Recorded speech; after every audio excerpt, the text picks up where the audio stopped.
a lot of interesting things have been coming up, especially from the USA. We have none other than Michael Rainey Jr., who is a huge actor in the Power Book 2 and even Power Book 1 Ghost.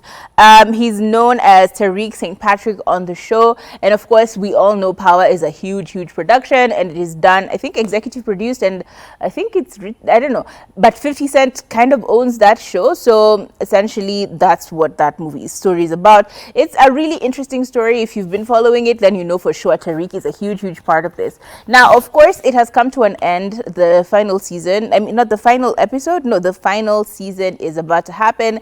And he went on a whole interview with I think it was an interview with which publication. He went on a whole, yes, it was New York Times, where they followed him throughout the day, throughout his Sunday, to kind of see like what he gets up to in the day in the life of none other than Michael. Now, of course, during this whole situation, he was playing piano and he was saying, "Oh man, we should send this beat to 50 Cent. Maybe he would like to, you know, hop on top of it."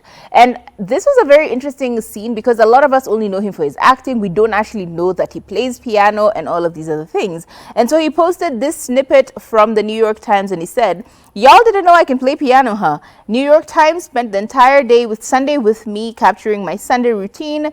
Grab it on the stands today, click on the link in my bio to be able to watch it," and so on and so forth. So basically he was just publicizing his article on the New York Times, and he wanted people to go and read it. But ultimately it was very shocking that he's actually really good at playing the piano.